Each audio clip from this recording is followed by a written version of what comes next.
शोएब शाहीन साहब आपके कीमती वक्त के लिए। शोएब साहब, क्या आपको लगता है, क्योंकि आज फैसल चौधरी साहब से मेरी बात हुई थी, काफ़ी सारी उम्मीदें फैलाई जा रही हैं कि 24 तारीख को इमरान खान जेल से बाहर होंगे, क्या आपको भी लगता है कि ये हो सकता है, मुमकिन है इस फस्तायत के दौर में, जिसे आप फस्तायत और फैशिज्म कहते हैं, इस दौर में is it possible Shoaib Shaheen साहब? देखें, इस वक्त तो सिचुएशन ये है कि आखिरी ये मुकदमा था जिसमें जमानत हो गई है। अब तक तो कोई और मुकदमा नहीं है। ये मुझे इको आ रही है, अगर अपने बंदों को कहीं इको खत्म कर दें। राइट शोएब साहब, मैं अपने बंदों से अच्छा, कहता हूँ। जितनी जितनी एफआईआरें थी जिसमें उनकी मुकदमा गिरफ्तारी डाली गई थी, सब में जमानतें हो गई हैं। अब अगर कल कितने मुकदमों में गिरफ्तारी डालते हैं, और वो 9 मई की बातें जो तारक कह रहा था, वो मेरा ख्याल है कि वो ऑलरेडी दर्जनों मुकदमात 9 मई के उसमें जमानतें हो गई हैं। उसमें तो कोई एविडेंस नहीं है। लाहौर हाई कोर्ट ने फैसला दे दिया, लाहौर के एटीसी के जज ने फैसला दे दिया। उसमें तो कोई ऐसी बात नहीं है, कानूनी तौर पर तो उसमें कोई हिच नहीं है। लेकिन इन यजीदियों से हमें कोई ज्यादा अच्छाई की तवक्को नहीं है। नहीं करेंगे तो हफ्ता नहीं करेंगे, 2 हफ्ते नहीं करेंगे, मुझे नहीं लगता कि इससे ज्यादा ये लोग रखने की पोजीशन में होंगे। क्यों? वाई डू यू से दिस सर? क्या आपको लगता है कि हुकूमत बहुत प्रेशर में है, दबाव में है, इंटरनेशनल दबाव है, ट्रंप के आने का दबाव है, ओवरसीज का दबाव है, सोशल मीडिया का दबाव है? किस चीज का दबाव है हुकूमत पे सर? देखिए, जबर और जुल्म का दबाव अपना इस अज खुद होता है। लेकिन ये जरा अपने बंदों को कहीं इको खत्म करें, मेरे लिए बात राइट करना बड़ा राइट मुश्किल राइट है। शोएब साहब, मैं रिक्वेस्ट करता हूं इनको, जो अपनी टेक्निकल टीम को। जो जुल्म और बर्बरियत होती है ना, जो यजीदियत होती है, उसका टाइम बहुत शॉर्ट होता है। हुसैनियत जो है वो हमेशा रहने के लिए होती है। सुभान अल्लाह। जो उसूलों की सियासत या उसूलों की बात हम कर रहे हैं, ये है वो असल बात। लेकिन ये लोग जितना जुल्म, जबर और बर्बरियत का माहौल कायम कर सकते थे, इससे ज्यादा क्या करेंगे। 218 मुकदमात बनाए, सभी में जमानत हो गई, और अब अगर 2-4 और बना देंगे तो क्या फर्क पड़ेगा, उनमें क्या होगा। कब तक? देखें, झूठ के पांव नहीं होते। झूठ झूठ को जितना भी आप आगे चलाएंगे, उसकी एक लिमिटेड उम्र होती है। शोएब साहब, मुझे एक बात पे बड़ी हैरत हुई सर। एपेक्स कमेटी का इतना इंपॉर्टेंट इजलास, चीफ मिनिस्टर केपीके, आपकी पार्टी के चीफ मिनिस्टर वहां पर मौजूद, पाकिस्तान के सबसे ताकतवर शख्स चीफ ऑफ आर्मी स्टाफ वहां पर मौजूद, और फिर खबर वहां से पहले तो ऑफिशियल तरीके से खबर यही आती है कि दहशतगर्दी के हवाले से बात हुई और कहा कि जब तक मईशत सही नहीं होगी, जब तक दहशतगर्दी खत्म नहीं होगी। और फिर अनऑफिशियल खबर यह आती है, जो लीक होती है वहां से, जो अंसार अब्बासी साहब लेकर आते हैं, और वो ये कहते हैं कि जी मरियम नवाज साहिबा ने गंडापुर साहब से कहा कि आप पे चढ़ाई ना करें। गंडापुर साहब ने कहा कि हम पे बड़ा जुल्म हो रहा है, हमारे लीडर बंद हैं, जेल में हैं। और फिर एक ताकतवर शख्स ने कहा कि आप जो हैं केपीके से लोग ना लाएं, आप पंजाब में अपनी मोबिलाइजेशन, अपने वर्कर्स को मुतहर्रिक करें। मुझे हैरत इस बात पे हुई कि सर गंडापुर साहब की तरफ से ना कोई तरदीद आई, न तस्दीक की उन्होंने, और उन्होंने अपनी तरफ से भी कोई बयान जारी नहीं किया बताने के लिए कि एपेक्स कमेटी में हुआ क्या था।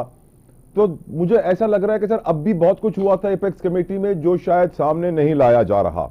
आपको क्या लगता है, क्यों गंडापुर साहब ने खामोशी इख्तियार किए रखी एपेक्स कमेटी पे, और क्यों ये खबर लीक हुई रात को अंसार अब्बासी की तरफ से? पहली बात यह है कि अंसार अब्बासी साहब से पूछें, और उनके खिलाफ फिर ऑफिशियल सीक्रेट एक्ट का मुकदमा बनेगा। फिर तो देखें, एक शख्स, एक रिस्पॉन्सिबल आदमी है, वो अगर वहां बैठा है और वहां की बातें आकर के मीडिया से बात करेगा, तो फिर मेरा ख्याल है कि वो मुनासिब बात नहीं होगी। हाँ, मैं समझता हूं कि जो कुछ, जिस हद तक वो समझते हैं कि ये बात करनी चाहिए, वो जरूर करें, और वो करते भी हैं खुल के। लेकिन जिस जगह पे होता है कि ये मुल्क के राज, मुल्क के मामलात, अगर एक कॉन्फिडेंशियल मीटिंग है और वो उठ के बाहर आकर के बात की जाए, मेरा ख्याल है वो मुनासिब नहीं होगा।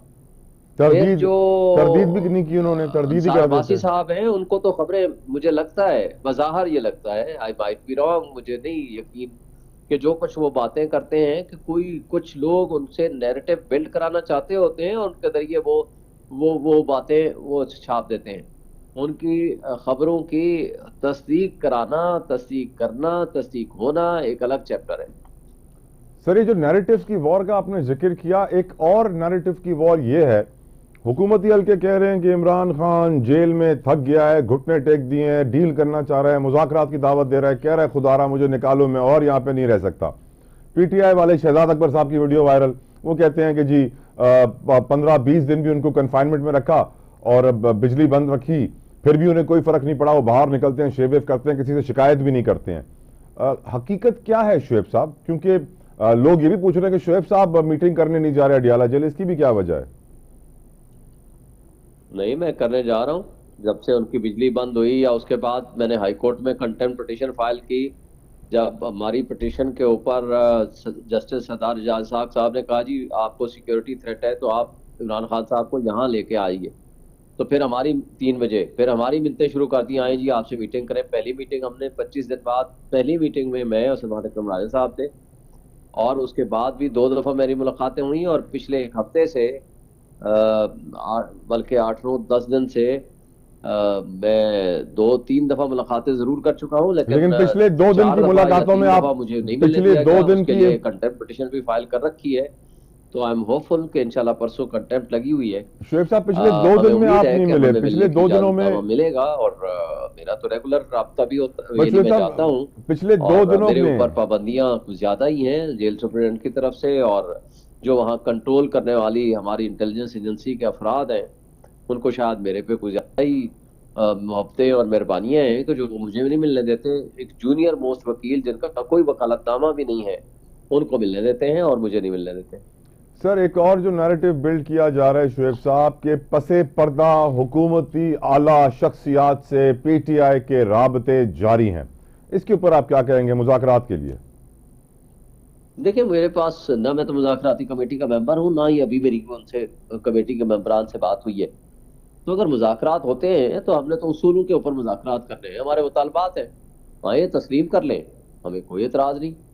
और अगर हमारे मुतालबात तस्लीम नहीं करते हैं तो हमारा एहतजाज करना हमारा बुनियादी आईनी हक है, हम जरूर इस्तेमाल करेंगे अपना हक।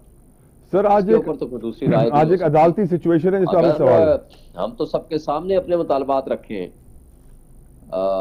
बेगुनाह जो कैदी हैं उनको रिलीज कराना, जमहूरियत की बहाली, 26वीं तरमीम का खात्मा, मुल्क में आईन और कानून की बहाली, तो ये हमारे प्रिंसिपल्स हैं। उन प्रिंसिपल्स पे जो एग्री करता है वो आ जाए, हमें कोई शुएब साहब, एक इंपॉर्टेंट केस आईनी बेंच के सामने आया आज, सिविलियंस का मिलिट्री कोर्ट में ट्रायल, और ये बात बहुत वक्त से की जा रही है, ये हुकूमती और ताकतवर हल्के चाहते हैं कि इमरान खान का मिलिट्री कोर्ट में ट्रायल हो। और आज क्योंकि जस्टिस हमारी आयशा जो है वो पहले ही फैसला दे चुकी थी इसके खिलाफ, तो उन्होंने ये बेंच में बैठने से इनकार किया, जिसके बाद जुडिशल कमीशन को खत लिख दिया। सवाल मेरा आपसे ये है शुएब साहब, आईनी बेंच, आईनी अदालत बनी इसलिए थी कि केसेस जल्दी जल्दी निपटाए जाएं, लेकिन यहां पे तो लग ये रहा है कि उतना ही टाइम लगेगा जितना पहले लग रहा था। और इस केस को आप कितना इंपॉर्टेंट समझते हैं, स्पेशली अपने लीडर के साथ की सूरत हाल को मद्देनजर रखते हुए शुएब साहब? देखिए, हम तो ये समझते हैं कि ये 26वीं आईनी तरमीम सिवाय अपने इंसाफ के निज़ाम पे हमला आवर होने के अलावा कोई और रीज़न नहीं थी। ये बिल्कुल हम उसको रिजेक्ट करते हैं, और ये बिल्कुल ही अपनी पसंद के जजेस को बिठाना, उनसे अपनी मर्जी के केसेस कराना, उनसे मर्जी के फैसले लेना, ये उनका मतवा नज़र है। जो गवर्नमेंट जिसको इलेक्ट करेगी, सिलेक्ट करेगी कि नहीं जनाब ये बंदे हैं जो हमारे खिलाफ फैसला दे सकते हैं, तो उनके खिलाफ क्या फैसला वो देंगे। तो इसका मतलब ये है कि उनका मकसद ये नहीं है कि यहाँ जल्दी फैसले हों, उनका मकसद ये है कि उनके हक में फैसले हों। तो इसलिए ऐसे जो निज़ाम इंसाफ है, इससे बड़ा हमला निज़ाम इंसाफ पे और कोई हो नहीं सकता जो 26वीं आईनी तरमीम के जरिए हुआ है। यानी बेंच बनाने का अख्तियार भी अब जुडिशल कमीशन के पास चला गया। ये तो सरासर नाइंसाफी है और सुप्रीम कोर्ट को खत्म करने का मुतरादिफ है। शुएब साहब, मुझे आपसे एक इंपॉर्टेंट सवाल ये भी पूछना है कि जो 24 तारीख को एहतजाज होने जा रहा है उस पर पीटीआई के कितने पैसे खर्च होंगे? वजह ये सवाल पूछने की कि आज गवर्नमेंट की रिपोर्ट ने यह बता दिया है कि जुलाई ता नवंबर गवर्नमेंट के कितने पैसे, टैक्स पेयर के पैसे खर्च हुए हैं पीटीआई का एहतजाज रोकने के लिए। लेकिन ये मैं सवाल आपसे पूछूंगा एक ब्रेक के बाद। मेरे प्रोड्यूसर साहब कह रहे हैं ब्रेक लेना बहुत जरूरी है। Please stay with us Shoaib साहब। व्यूअर्स, आप भी कहीं में जाएगा, आसान सा कर रहे जो।